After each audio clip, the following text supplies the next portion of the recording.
Hello friends, it's always a pleasure to connect with all of you on another session of Taraqi Talks. Today's topic of discussion is the launch of ICICI Prudential Housing Opportunities Fund. We are very happy to launch a fund or a theme which probably is close to all of our hearts. We all at some point, at some stage of our life, are looking to buy our first house or upgrade from our existing house to a bigger house. More so in COVID, this has been probably made even more prominent in our minds. We've seen since the outbreak of COVID in March 2020, the number of sales of residential houses has improved significantly. People are looking to buy their own houses. People are looking to add to their existing houses because the need for space is felt.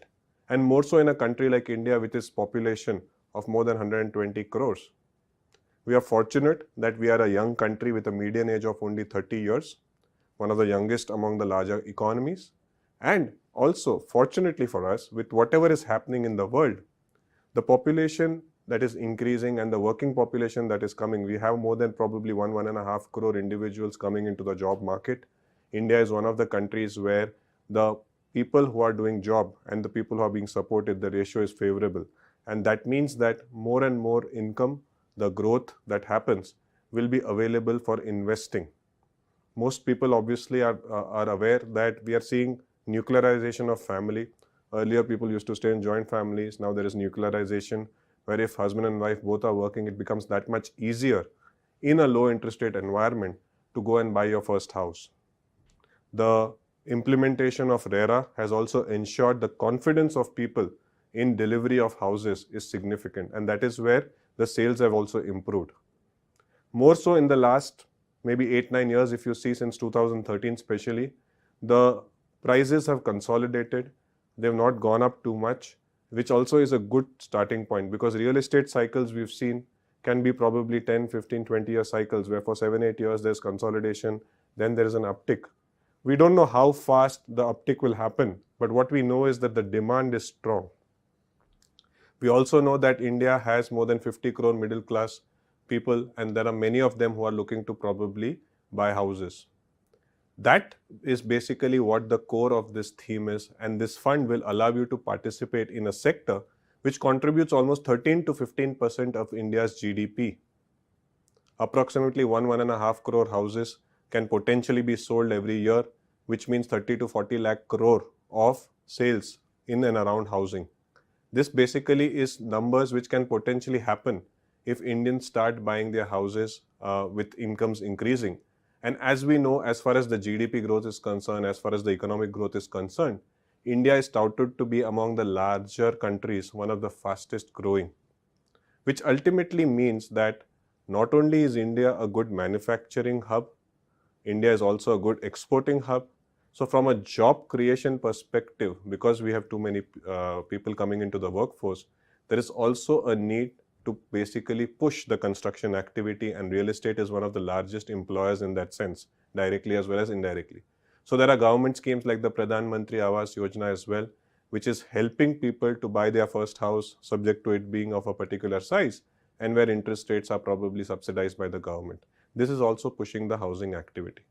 So friends, housing as such is not only about the construction of house, but also housing sector or housing theme includes, apart from steel and cement, it also includes, let's say, the paints of the you need to paint the house. So the paint companies, you will have the furniture companies, you will also have obviously white goods, right? So earlier air conditioners were luxury, but now I think we all agree that with India being a tropical climate and with affordability improving, most houses apart from fans also have air conditioners, and probably air conditioners in every room. So there is a demand for refrigerator, air conditioners, washing machine. Now dishwashers have also become common. And all of this can be potentially bought as investment ideas, the companies which are basically selling these products or goods. Which basically also means that if you want to buy a house, you need to take a loan. And housing loan companies or home loan companies are also included in this particular theme. You also have banks which do give a lot of housing loans, and they are very competitive. And so banking and housing finance companies also will find their way into this particular portfolio at an appropriate time.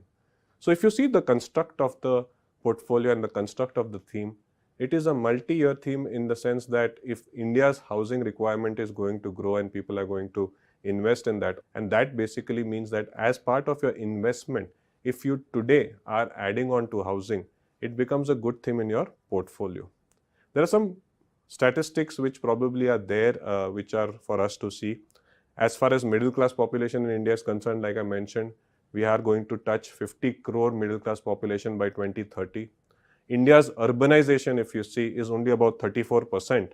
That means 34% of the people or population live in urban areas versus, let's say, someone like China, which has probably more than 50, and the global average is also more than 50. We are seeing urbanization happen in India as well, and as urbanization happens, the demand for houses also increase as people migrate from rural areas to urban areas. So effectively, this is a sector which probably has got no linkage with what's happening in the globe. Yes, in line with the market ups and downs, the stocks which are part of this theme may also see ups and downs. But from a long-term perspective, if we see, there is no doubt that housing as a segment is so close to all of our hearts that all of us are probably just waiting that when can I buy my first house, and it's something which also makes us all very proud of having our first house. It's the basic requirement, right? Roti, kapda and makan, as they say. Housing is a basic requirement. And the good part is that with India's prosperity and with India's growth, from 2013 to 2020, 7 to 8 years of consolidation, that's a long period of consolidation. Now, if you look at the inventory levels, which had touched 48 months to 60 months, in other words, 4 to 5 years of inventory had got built up in metros and tier 1 cities. Because of the additional sales that we've seen in the last 1.5 years, the inventory has come down. The new product launches or the new launches have also probably slowed down because there's been a consolidation in the industry in terms of the number of builders that are there. Thanks to the RERA implementation, now that builders have to basically deliver on time, there is a consolidation as far as the number of builders is concerned, which is also positive from a confidence perspective of the prospective home buyers. And that is basically making them more confident of going and buying their first house at interest rates, which are also very low. We've seen in the last 5-6 years, interest rates which used to be 9-10% on housing loans have become less than 7%, which basically also allows investors at a lower interest rate and lower EMI to buy their house, which obviously helps them in terms of their capability or ability to afford a house. So friends, if you're looking at adding to your investment portfolio and adding in a way that probably allows you to participate in a sector which has, at least for the next 5 years, 10 years, 15 years, a momentum in the sense of housing sales which can potentially happen, and if you're able to basically patiently invest in the housing segment, we do believe that the ICICI Prudential Housing Opportunities Fund is a fund which probably fits your overall investment portfolio well. While I spoke of the NFO, probably just a roundup of the markets as they are right now, because there are a lot of questions which may come to your mind, right? What to do with markets? Are they too expensive? Should we invest right now or wait? Well, always follow your asset allocation plan. And as part of your asset allocation plan, whenever the market's correct, if you want to add to equity, we do suggest that asset allocation schemes are something which you should look at. Doing a systematic investment plan or a booster STP across whatever investment portfolio that you choose or an underlying equity scheme that you choose may also make perfect sense right now, because as markets correct, because of geopolitical tensions, they become from probably slightly expensive to fair value. And the more markets correct in the wake of unprecedented FII selling, which has been more than counterbalanced by domestic investors, right? So domestic investors have been able to absorb a lot of the shock which basically foreigners or foreign selling could have done. And hence, as the markets slowly correct because of the onslaught of foreign selling, you may want to add a little bit to your equity portfolio, should your overall asset allocation allow. And as we always say, that whenever you're investing in equity, have a 4-year, 5-year view. It will definitely be something which is required, because unlike last 2 years where liquidity was abundant, interest rates were low, in the next 2 years, at least globally, we will see interest rates going up, probably liquidity becoming a little lesser in terms of global central bank liquidity, and also the geopolitical situation, one can never know exactly what happens. So follow your asset allocation, take care of your overall investments in the way that you are diversified, and of course have a long-term investment horizons, because patience is going to be a key in terms of your long-term wealth creation. As always, thank you for listening to Tarakki Talks, and if you have any questions, please post them on the chat box. Thank you.